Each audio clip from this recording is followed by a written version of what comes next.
Hello 60 Primary, how are you all? Today we will going to complete our math general revision تحت رعاية وإشراف وزارة التربية والتعليم. Let's see more exercises solving many different exercises with many different ideas all together.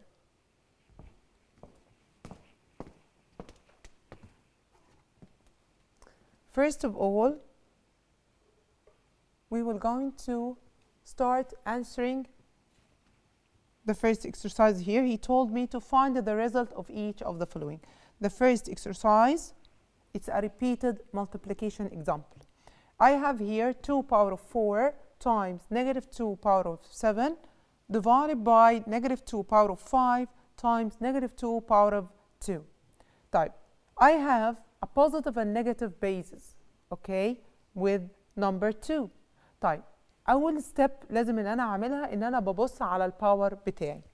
هنا عندي positive base, so power of even, that's okay, I will not going to change anything. The second base, I have negative 2 power of 7. 7, it's an odd number, so I will not going to change a negative to become a positive base. طيب هنا عندي divided by negative 2 power of 5. Negative 2 power of 5, it's a negative base. الباور بتاعي odd.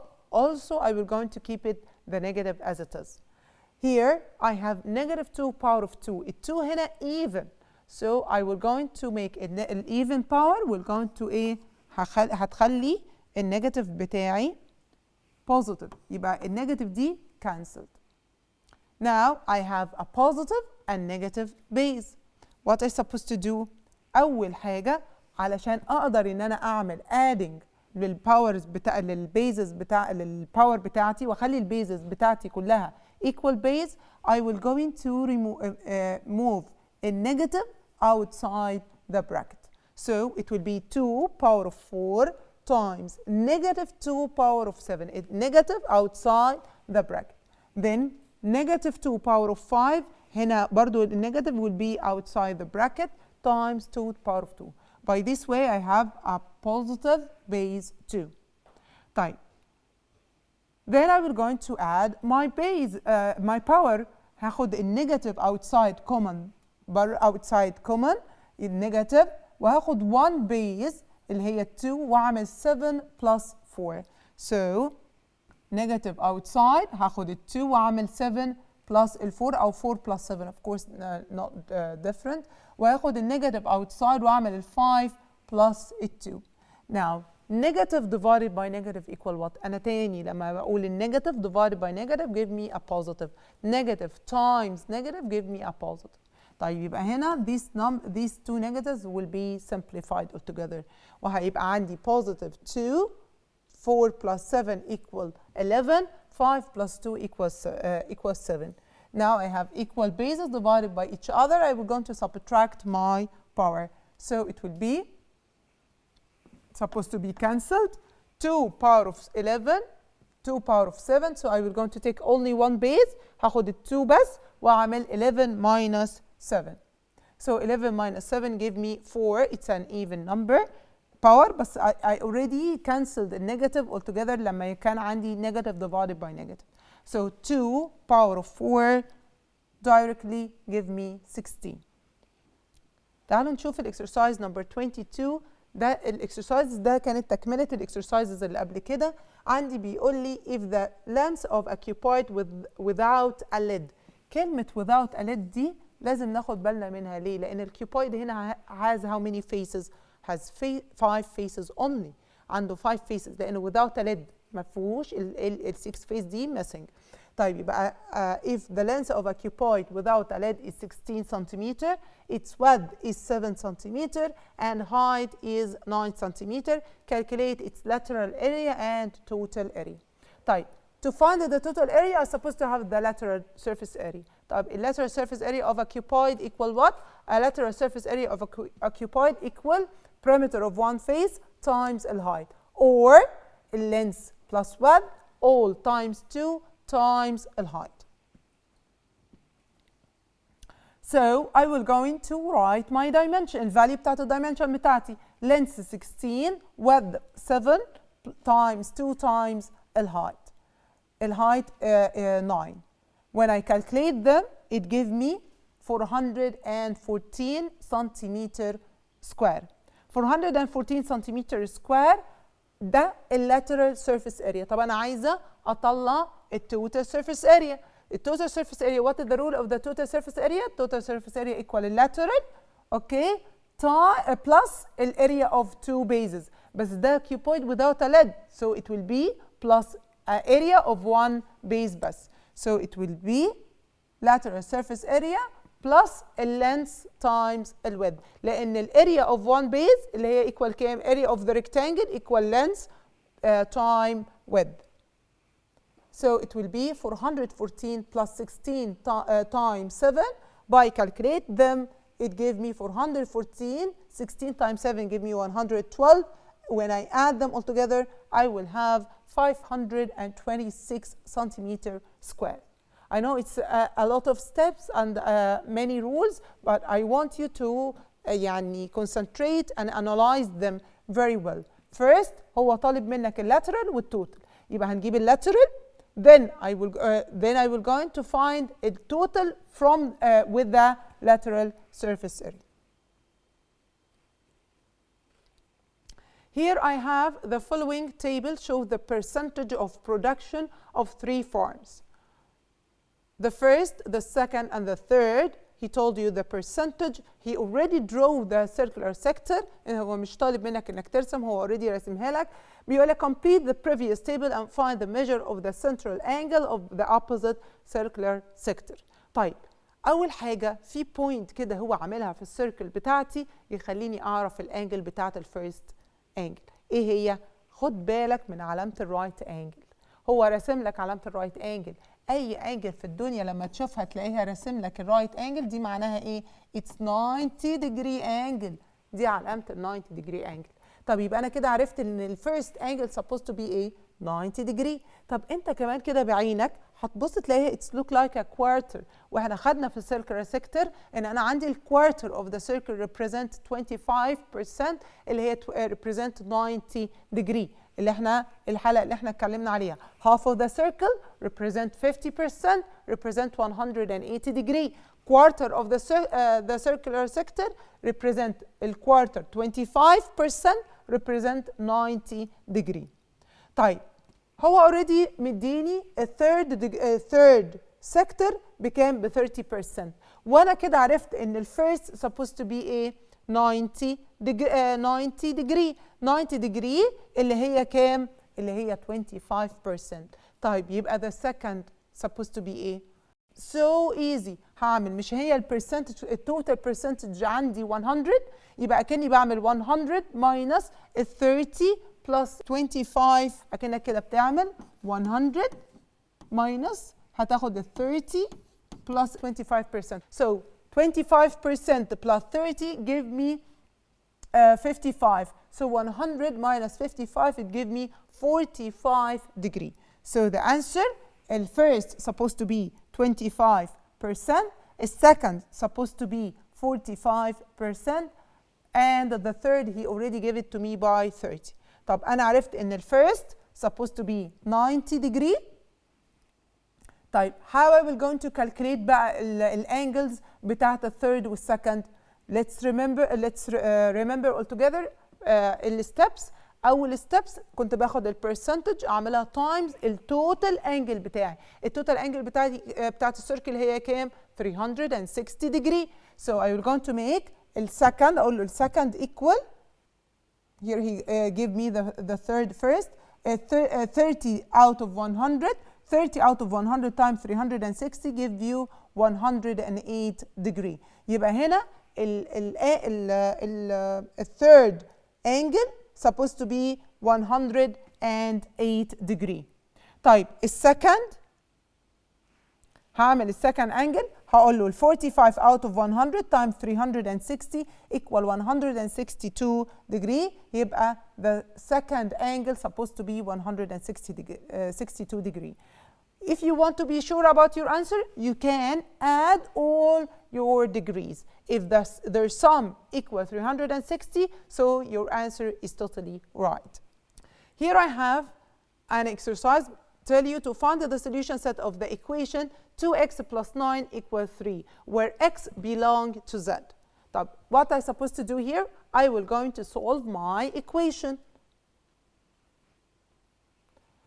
2x plus 9 equals 3, so I will go to simplifying the 9 by making minus 9 for the both side. So it will be 2x plus 9 minus 9 equals 3 minus 9. I will go to cancel by 0. 2x plus 0 equal 2x. 3 minus 9 equal negative 6.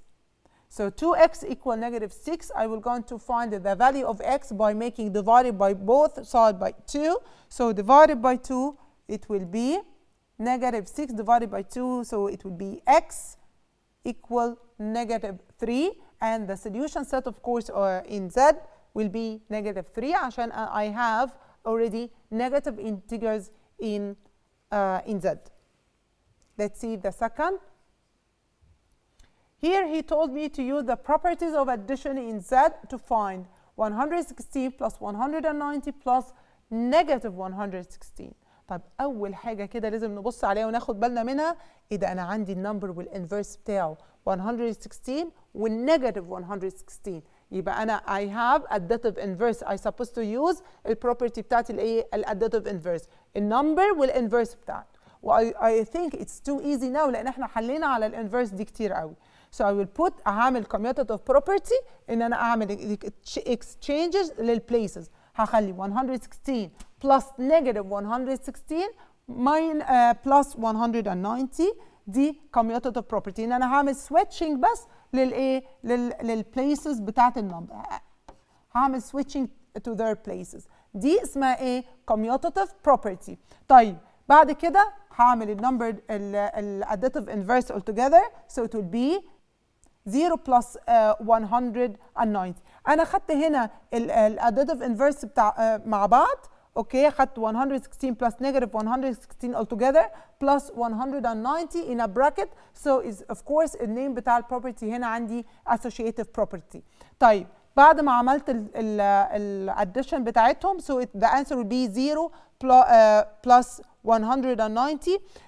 هنا two property أنا استخدمتهم، الاسوشيتيف والاديتيف انفيرس، وبعد كده 0 plus 190 it's supposed to be a additive identity. yes هنا هنعمل additive identity اللي هي 0 plus 190 equal 190. ليه؟ لأن أنا أي number plus 0 give me additive identity على طول. لما تلاقي 0 plus any number give على طول يبقى البروبرتي دي اسمها إيه؟ اسمها additive identity. يبقى البارت ده كده اسمه additive identity.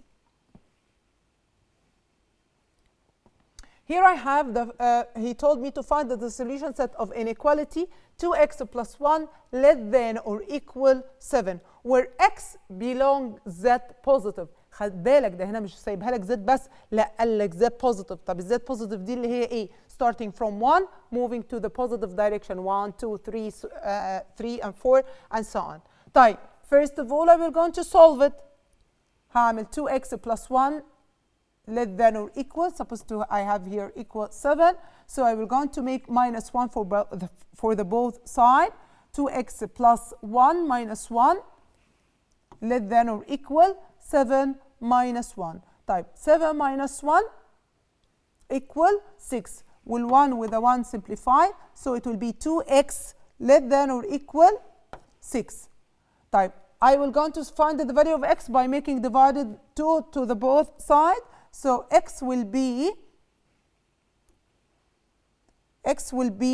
less than or equal 3. Here I supposed to write هنا عشان في علامة equal, so I supposed to have 3 with us. So I will going to write كل النمبر x represent x less than or equal 3. يبقى I will start from 3 to 1 and stop. يبقى أنا هنا عندي 3، لازم السيت بتاعتي solution set أهي تاني supposed to be 1 2 and 3. ليه؟ لأن هو قايل لي less than or equal. هنا عندي علامة الإيكوال يبقى I supposed to take the 3 with us. So it will be 1 2 and 3. طب why I stopped at 1؟ ليه؟ لأن أنا الZ positive يعني start from 1. هي بتبتدي من ال1 moving to the positive direction. ماشيه بقى infinite positive integers عندي. فانا ما اقدرش ان انا اعمل اي number less than the 1. In this exercise, he told you to complete these exercises. Really, two things must be known for translation to happen. في حاجتين لازم اعرفهم علشان اعمل الترانسليشن. حلوة قوي. احنا لما كنا بنشرح الترانسليشن قلنا الترانسليشن دي it's the movement from place to another. طيب انا عشان اقدر اعمل movement from place to another ده مش انا لازم اعرف الدايركشن، مش انا لازم اعرف انا همشي قد ايه. طيب يبقى هنا ايه two things I must know؟ الدايركشن وحاجه اسمها الماجنتيود اللي هي السبيس عندي قد ايه، انا همشي قد ايه، انا البوينت دي it will going to move from يعني how many lenses, how many units I will going to move my point. Number 2 بيقول لي the probability of the sure event. أنا عندي حاجة I'm 100% sure about it. أنا متأكد منها قوي. هقول له إيه؟ ال1. طب حاجة أنا استحالة تحصل 0. طب حاجة نص نص أنا مش متأكد قوي يعني not 100% sure half. طيب exercise number 3 I have negative 1 power of 100 plus negative 1 power of 103. طيب احنا لازم نبقى عارفين ان اي number power ال1 هو it will be 1 بس it will be positive 1 او negative 1 according to the base. هنا عندي negative 1 بس هنا عندي الباور even 100 دي even power. So even power دي هتخلي النيجاتيف 1 النيجاتيف بيس become a positive base. So it will be a 1. هنا النمبر هيبقى عندي ايه 1 plus negative 1 power 103. 103 دي it's an odd power يبقى هتخلي لي النيجاتيف زي ما هو. فأكنك بتعمل 1 plus negative 1. 1 plus negative 1 equal 1 plus negative 1 equal ايه؟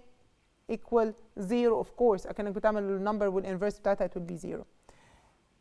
If occupied shaped box with a square base, its length is 9 centimeter and its height is 10 centimeter, then the lateral surface area equal what? طيب تاني هو بيقول لي occupied shaped box with a square base. كلمة square base دي بفهم منها على طول إن الدايمنشن اللينث equal الويدث. أنا عندي side وسايد equal side يبقى اللينث هي الميجر بتاعت الويدث اللي هو side times side. طب هو بيقول لي length equal 9 سنتيمتر والهايت equal 10 سنتيمتر يبقى اللينث equal 9 وكمان الويدث هيبقى equal 9. طب أطلع اللاترال سيرفيس اريا ازاي؟ هقول له 9 هقول له length plus width all times 2 times الهايت. اللينث times الويدث اللي هي length plus width all times 2 أكنك بتعمل 9 plus 9 9 plus 9 equal 18. 18 times 2 times times 10 اللي هي الهايت. So the answer will be 360 centimeter square. Here I have negative 6 times negative 2. طبعا احنا الرول دي اخدينها من زمان قوي and when I have two negative integers time each other I will have a positive and I will a positive answer and I will going to make multiply. So negative times negative give me positive, 6 times 2 give me 12, so it will be a positive 12. Here I have a box contains 25 balls. 6 balls are yellow, 7 balls are red, and the remainder is black. If a ball is drawn randomly, find the probability that the drawn ball is black or not red. Not red can be any yellow or can be black too. طيب first of all لازم أعرف التوتال. هو أنا عندي التوتال 25 هو already مديهوني. طب هو بيقول لي من ال 25 دول 6 يلو و7 ريد. طب يبقى البلاك قد ايه؟ هعمل ال 25 كده ماينس ال 6 بلس ال 7. 6 بلس 7 equal 13. طيب يبقى 25 minus 13 give you 12. يبقى how many black 12 black. اقول له البلاك قد ايه؟ supposed to be 12 ball. يبقى اول ستيب لازم اطلع النمبر اوف ذا بلاك بول. بلاك بول اطلعه ازاي؟ انا عندي 6 يلو و7 ريد وبيقول لي الباقي بلاك. طب والتوتال كله عندي كام؟ هو مديهولي 25. يبقى اجيب التوتال 25 ماينس النمبرز بتاعت الريد والايه واليلو بولز give me the black balls. طيب هو بيقول لي البروبابيلتي ان انت لو عملنا تشوزن راندوملي كده ان يبقى يطلع لك بلاك بول. طب هقول له ايه هي البروبابيلتي؟ الايفنت اللي انا بسال عليه divided التوتال اللي عندي. طب انا عندي how many black ball I have 12 black ball. طب والتوتال عندي كام؟ 25. so it will be 12 out of 25. طيب not red. not red يعني ايه؟ يعني ما عنديش، ما تحسبش ال7 خالص. طب الريست supposed to be ايه؟ اللي هم 6 و 12. 6 و 12 will be ايه؟ will be 18. يبقى انت عندك 18 ball اللي هي can be yellow ball or you can choose a black ball. يبقى هقول له 18 out of 25. اوكي عرفنا البارت ده. تاني انا عندي بيقول لي not red. not red يعني can be yellow or can be black. يبقى النمبر بتاع اليلو والبلاك بول is 6 plus ال 12 اللي انا جبتها. يبقى 6 plus 12 equal 18 divided the total balls اللي عندي 25 balls. By this way we finish many different exercises. I hope you understand every point we explained and enjoy our general revision. See you next time inshallah.